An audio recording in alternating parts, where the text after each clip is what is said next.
Hello et bienvenue dans une nouvelle vidéo. Aujourd'hui, on va faire une full face She Glam. Alors, je vous mens parce que j'ai pas exactement de quoi faire une full face. Je l'ai eu à une époque, mais en décembre 2022, j'avais fait un gros tri dans mon make-up et j'avais retiré pas mal de choses, notamment des choses She Glam. Je suis en no-buy pour le moment, donc je peux pas aller sur le site et prendre les trucs qui me manquent. Et de toute façon, j'en ai pas envie. Si j'avais attendu mon no-buy pour aller prendre les quelques articles manquants sur She Glam pour faire une full face, je les aurais pris vraiment juste pour faire la full face. Or, c'est pas la façon dont j'ai envie d'acheter mon make-up, donc on va se contenter de ce qu'on a. Et pour commencer, eh bien, on n'a pas de primer. J'ai eu le primer Birthday Skin, je pense, de chez She Glam, qui était quelconque. Vraiment, ça m'a pas laissé une impression particulièrement bonne ni particulièrement mauvaise. C'est pour ça que je m'en étais débarrassée et c'est pour ça que j'ai pas envie de le racheter. Là, j'ai mis de la crème hydratante et du coup, je vais juste mettre un petit peu de crème solaire. En fond de teint, par contre, j'ai ce qu'il faut et j'en suis bien contente parce que c'est vraiment un très beau fond de teint. Globalement, She Glam, j'ai l'impression que c'est un peu qui tout double. On va en reparler, hein, mais il y a vraiment des trucs qui... Non, ça vaut pas la peine, même si c'est pas cher, vraiment ne les achetez pas.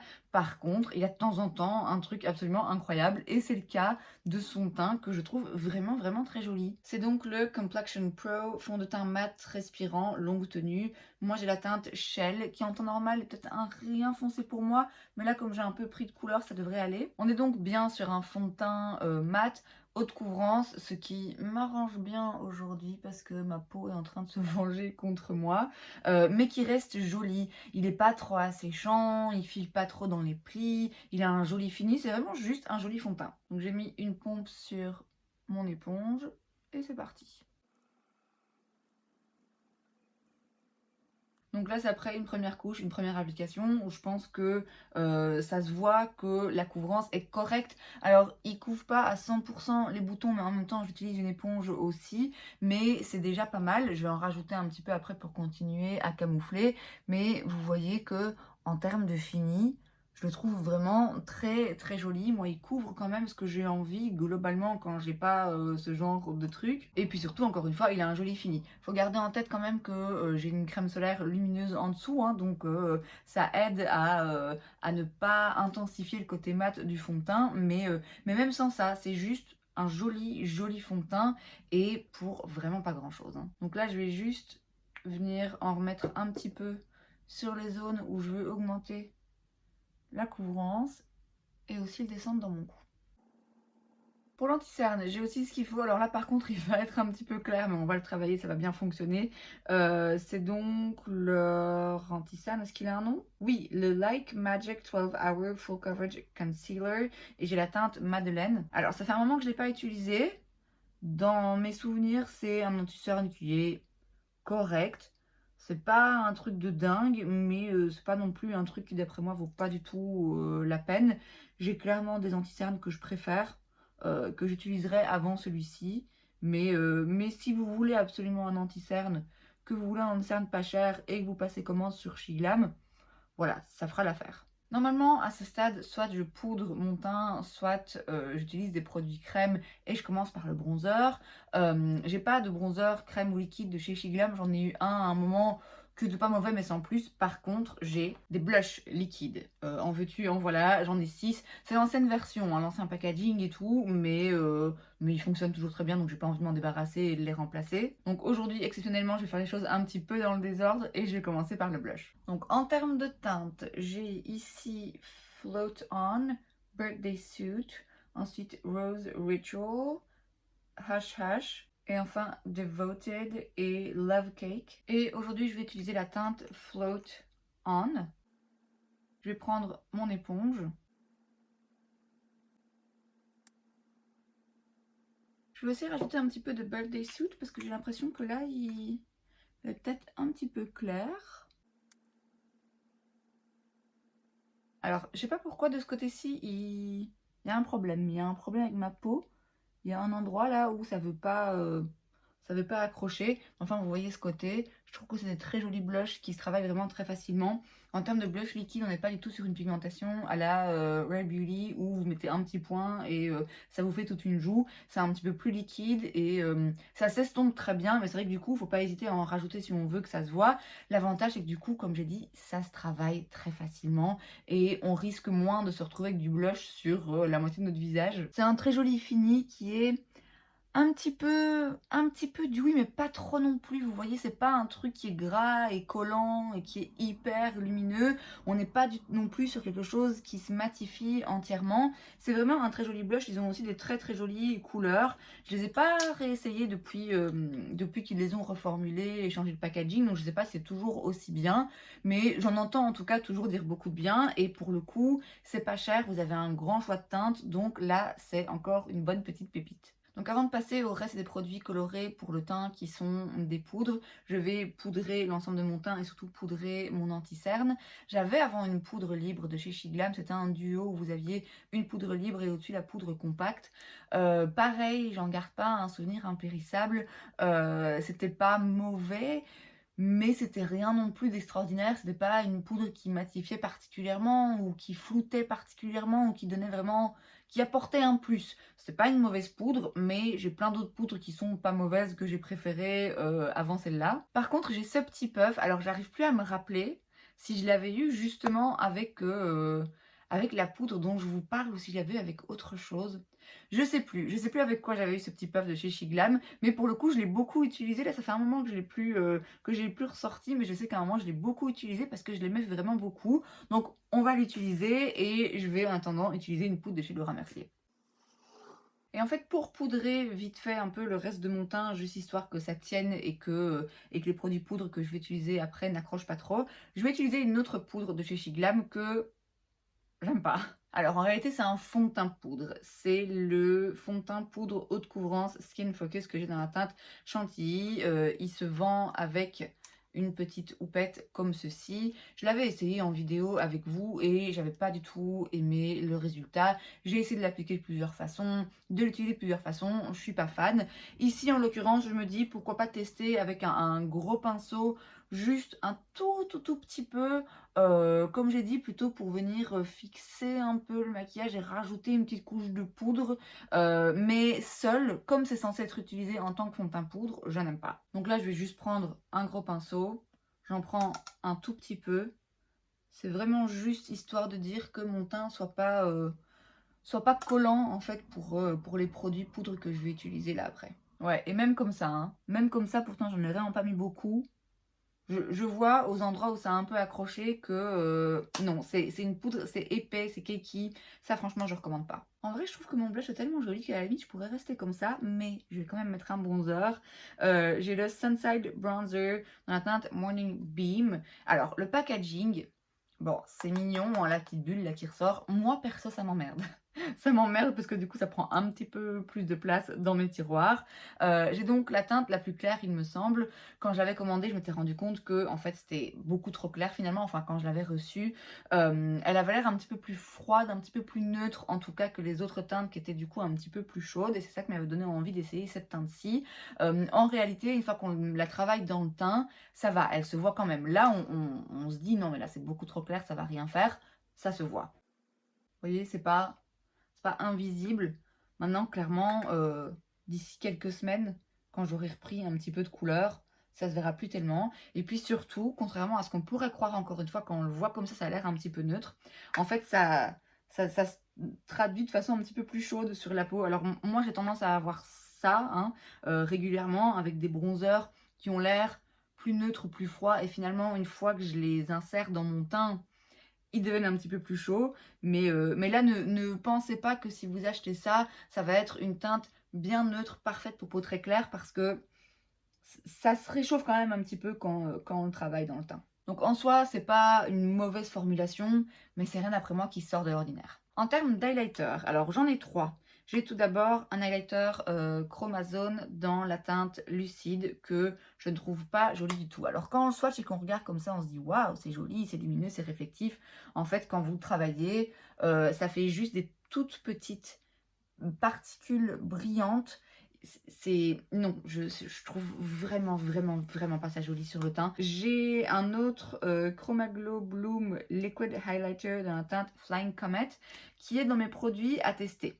J'ai déjà testé un highlighter liquide de chez Shiglam dans une teinte plus classique et je n'ai, encore une fois, pas du tout aimé parce qu'il déplaçait tout, il était vraiment pas joli. Donc ici, la formulation me laisse penser que ça va être le même genre de problème. Et la couleur en plus, bien que, bon, très, très spéciale et très jolie, c'est pas le genre d'highlighter que j'ai forcément envie de mettre, en tout cas pas aujourd'hui. Donc je vais le garder pour une prochaine fois, je finirai bien par le tester, mais je suis sceptique et franchement, highlighter liquide de chez Shiglam, contrairement au blush, moi j'ai pas été impressionnée. Je vais donc utiliser l'autre highlighter de la marque que j'ai, et là c'est un highlighter poudre, c'est le Moonside Highlighter et j'ai la teinte Cosmic Stream. De nouveau, hein, ce packaging un peu... oh, c'est mignon, c'est cohérent, mais moi ça m'emmerde. C'est un highlighter assez classique. C'est pas, il a l'air intense comme ça, mais en fait c'est parce qu'il est très clair. Bon, c'est pas le plus dingue. De nouveau, comme le chromosome, je trouve que finalement, quand il se travaille dans le teint, il donne pas un si joli fini que ça. Mais bon, ça passe. En fait, vous voyez, de loin, oui, c'est hyper intense et c'est joli, mais ouais, non, en vrai, je suis pas hyper fan, franchement, du fini. Et je trouve que, alors, autant on peut très bien dépenser très peu d'argent et avoir des produits de qualité, et on peut dépenser des fortunes et avoir des produits qui sont nuls, ou en tout cas qui ne fonctionnent pas pour nous. Mais là, je trouve que, particulièrement dans les produits là dont je viens de vous parler, on sent qu'on n'est pas forcément sur la top qualité, ce qui fait que moi je trouve qu'on n'est pas sur un top résultat, même si encore une fois on n'est pas sur quelque chose de pourri qui ne fonctionne pas du tout. C'est juste que j'attends un petit peu plus de mon make-up. On va passer aux sourcils et écoutez, j'ai failli faire une dinguerie. J'allais commencer par dire, j'ai jamais été satisfaite par les produits sourcils. J'ai eu une petite cire et aussi un petit gel à sourcils. J'étais pas, oui, pas émerveillée. Et puis j'ai aussi ce truc, c'est un stamp, donc du coup vous avez, je vais vous montrer, vous avez des pochoirs comme ça pour choisir la forme de votre sourcil, et puis ce petit produit un petit peu poudre et on tamponne et ça donne la forme. Je l'avais testé pareil avec vous en vidéo. L'idée est intéressante, hein, mais concrètement, non, moi ça n'a pas fonctionné. Je m'étais dit de base, bon ben allez, je vais quand même utiliser ce produit, mais je vais prendre un petit pinceau angle et juste le tremper dans la poudre et dessiner mes sourcils. Et puis je me suis rappelé que si il y avait un produit à sourcils que j'adorais chez eux, mais dont je me suis débarrassée parce que le mien était vieux, avait séché et changé de couleur. Et puis je me suis rappelé, j'en avais un de réserve. Et oui, j'avais tellement aimé que j'en avais acheté un de réserve. C'est donc le Brows On Demand 2-in-1 Brow Pencil. C'est donc, comme son nom l'indique, un crayon 2 en 1. Moi, j'ai la teinte taupe. Et donc, d'un côté, on a un crayon classique avec une petite mine bien précise. Un peu sec, moi, ça ne me dérange pas. Là, il est peut-être un petit peu trop peut-être.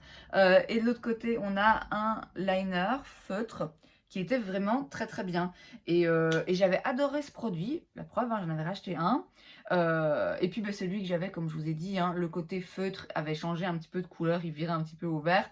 Et le côté mine était quand même vraiment beaucoup trop sec. Donc écoutez, voilà, c'est l'occasion de le retester et d'ouvrir ce crayon qui traîne du coup dans mes tiroirs depuis un petit moment. Donc je vais commencer avec le crayon classique. Je réchauffe un petit peu, je travaille un petit peu la mine dans ma main parce que moi j'aime bien hein, les crayons plutôt secs, un peu poudreux comme celui de chez ABH, c'est mon préféré. Mais là ça peut être un petit peu gênant comme la mine est très carrée. Donc je vais juste l'arrondir un petit peu histoire que ça m'arrache un petit peu moins la peau.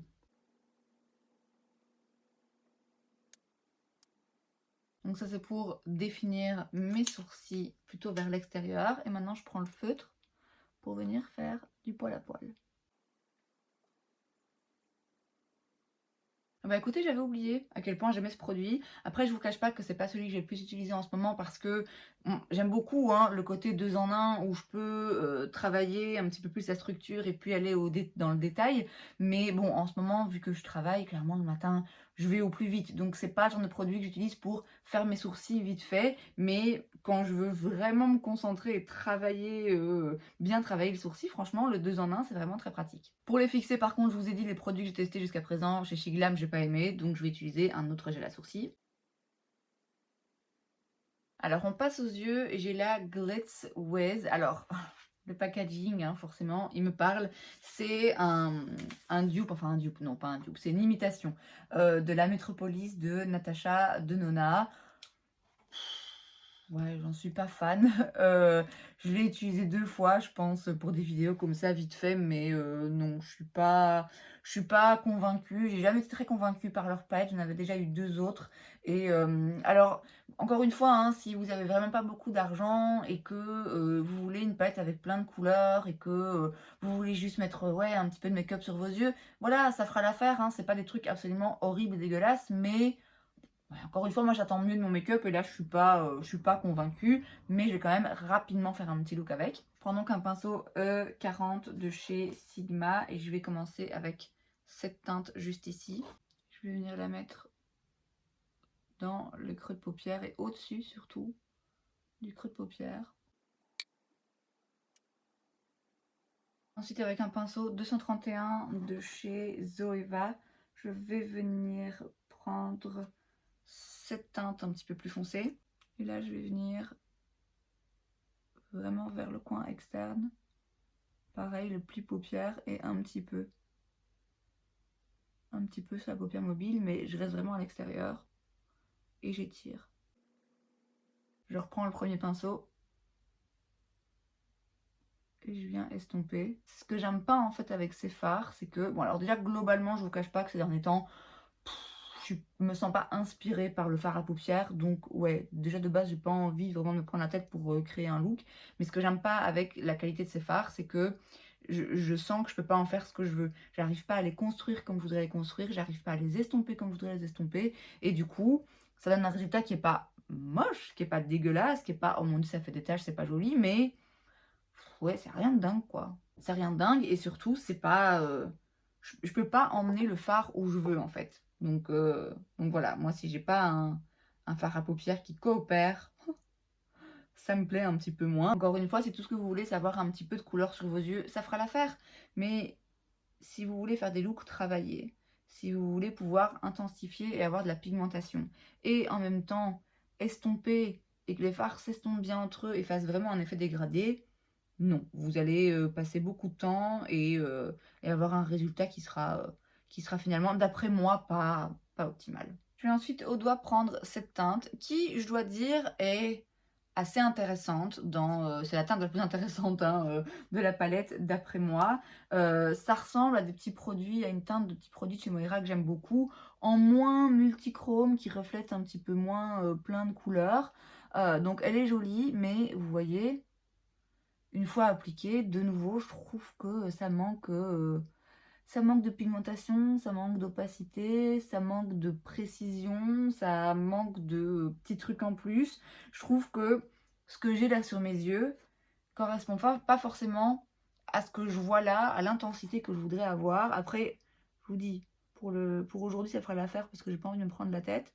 Mais oui, même cette teinte qui est un petit peu plus intéressante dans la palette, finalement, ouais, elle est pas dingue. Donc cette palette, je la recommande pas particulièrement. Globalement, les palettes de chez Shiglam, moi j'ai jamais trouvé mon bonheur. J'avais une petite aussi avec 4 fards qui, de nouveau, était pas mauvaise, mais voilà, encore une fois, si vous voulez dépenser 3-4 balles et avoir un petit peu de couleur sur vos paupières, ça fera l'affaire. Moi, ça me convient pas. Alors, en liner et crayon, j'en ai eu.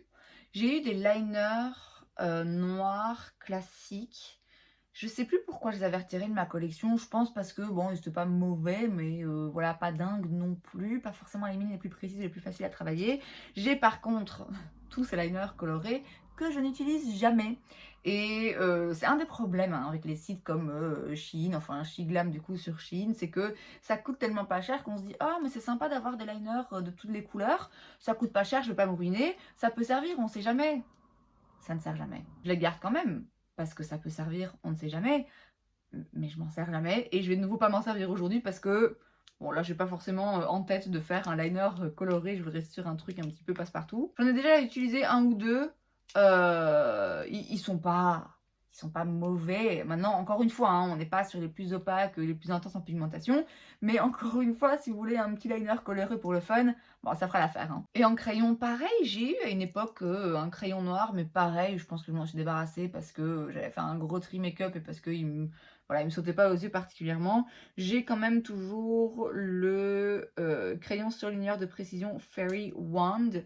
C'est donc un petit crayon brillant comme ceci qu'on peut utiliser donc dans le coin interne ou juste ici pour venir illuminer le regard, mais comme c'est un peu plus blanc et froid, ça va pas aller avec ce que j'ai, donc je vais pas le mettre non plus. Ce que je vais utiliser par contre, c'est ce petit produit, donc j'en ai deux, c'est leur Instaparty Glitter Liner. J'ai la teinte Disco Ball et la teinte Confetti, donc je vais utiliser Confetti qui est un petit peu plus doré. Alors de nouveau, on n'est pas sur un truc, une formulation absolument dingue, mais voilà, c'est un petit liner à paillettes que je trouve très mignon, très joli. Il y a plein de paillettes de plein de couleurs à l'intérieur. Il fonctionne, il fait ce qu'il est censé faire. Et bon, pour le prix, moi c'est le genre de produit que j'aime bien avoir. Encore une fois, que je n'ai pas forcément utilisé tout le temps, mais quand même plus souvent que les liners colorés par exemple. Vous voyez, juste pour rajouter une toute petite touche de paillettes, j'aime beaucoup ce petit produit. En termes de mascara, décidément pour les yeux, j'ai vraiment pas grand chose, j'ai pas de mascara. J'en ai eu 3 différents. J'en ai eu un qui était dans un packaging bleu très clair, l'autre rose très clair. C'était des mascaras classiques, pas mauvais, mais pas non plus qui faisait quelque chose de particulièrement intéressant pour mes cils.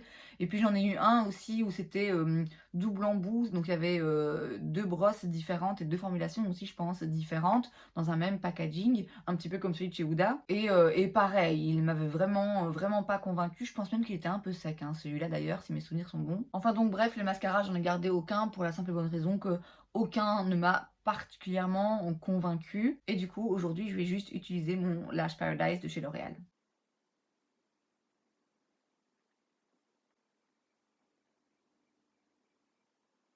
Alors pour les produits lèvres, là j'ai un peu l'embarras du choix. J'en ai eu plus, hein.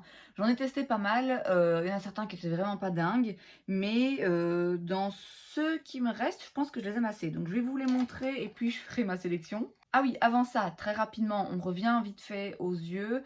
J'ai pas de mascara de chez Shiglam, par contre j'ai des faux cils et de la colle à faux cils. Aujourd'hui ça s'y prête pas, voilà, je vais pas mettre des faux cils, mais bon, les faux cils c'est pas la meilleure qualité, mais on peut en acheter en grande quantité pour pas cher, donc ça peut quand même toujours servir. La colle à faux cils par contre est vraiment très bien, c'est la All Eyes on You Eyelash Glue Liner. C'est donc une colle mais qu'on met directement sur le ras de cils, c'est un liner qui devient collant. Je l'ai en transparent, je l'ai aussi en noir et c'est vraiment un produit que j'ai beaucoup utilisé. À une époque où je mettais un petit peu plus fréquemment des faux cils, c'était ça que j'utilisais. Vraiment un chouette produit. Peut-être bien qu'il est un peu séché maintenant, mais j'en ai de réserve, vous voyez, donc ça fait des mois et des mois que j'ai pas mis de faux cils, mais si je devais en remettre, c'est ça que j'utiliserais. Donc, on en revient aux lèvres, et j'ai tout d'abord le brillant à lèvres Glaze Days dans la teinte Grape Juice. C'est un gloss, bon pas hyper glossy, mais assez coloré. Joli, c'est pas le plus joli, mais il est sympa. J'ai le Lip Plumper dans la teinte In Bloom, qui est un click pen comme ça, qui imite ceux de chez Tarte. Si ce n'est que là, moi j'ai l'impression qu'il sèche un peu. Ouais, il sèche quand même un petit peu. Et bon, je m'y retrouve pas, hein. C'est joli, vous voyez, mais je trouve que en termes de côté juicy et d'homogénéité, je suis pas exactement sur le même résultat que celui de chez Tarte, mais franchement, ça fait le job, hein. Ensuite, j'ai le rouge à lèvres. Oui, il n'a pas d'autre nom. Très joli packaging. Et j'ai la teinte Gotcha. Donc là, on est sur un rouge à lèvres raisin classique avec un fini mat, mais franchement assez confortable. Vraiment pas mal ce petit produit. J'ai ensuite un petit 2 en 1 ici. C'est le duo rouge à lèvres et liner Glam 101. Et j'ai la teinte Deep Caramel. Donc j'ai tout d'abord le crayon, très foncé, hein, et ensuite le petit rouge à lèvres stick, mais très fin, très précis. J'ai un autre crayon à lèvres, mais je sais plus. J'ai en tête qu'il allait avec ça, mais peut-être que je me trompe. c'est le crayon à lèvres So 90s et la teinte par contre, ouais, il a pas de teinte. Donc là, on est sur un crayon un petit peu plus clair et plus chaud aussi, mais quand même assez foncé, hein. Et enfin, j'ai ce petit duo, c'est le brillant à lèvres Java Kiss et gloss transparent Super Slick. Donc d'un côté, vous avez ce rouge à lèvres liquide qui... Il me semble qu'il reste comme ça, hein. C'est pas un truc absolument mat sans transfert forcément. En tout cas, j'en ai pas, non, j'en ai pas l'impression. Et de l'autre côté, vous avez un gloss transparent qu'on peut venir mettre par-dessus. Donc aujourd'hui, je vais utiliser un mix de plusieurs produits. Je vais d'abord commencer par quel crayon? Je vais quand même prendre le crayon brun parce que celui-ci, il m'a l'air un peu chaud quand même. Donc je vais prendre le crayon brun ici qui a l'air très foncé, mais je vais l'estomper hein, pour pas que ce soit non plus trop intense.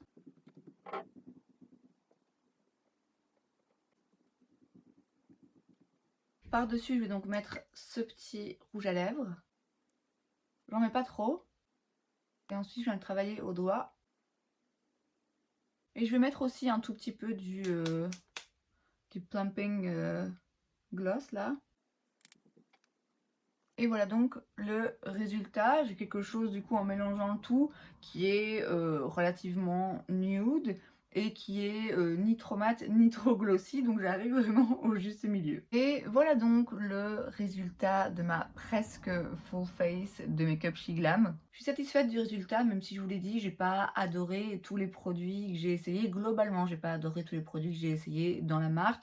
Donc je vous ferai prochainement une vidéo récap où je vous parlerai justement des produits qui d'après moi, même bon marché, valent pas la peine et des pépites qui se trouvent dans la marque. Et c'est donc tout pour cette vidéo, j'espère que ça vous a plu. Si c'est le cas, n'hésitez pas à laisser un like. Vous pouvez aussi vous abonner à ma chaîne parce que c'est gratuit, donc pourquoi pas. Et moi, je vous vois la prochaine fois.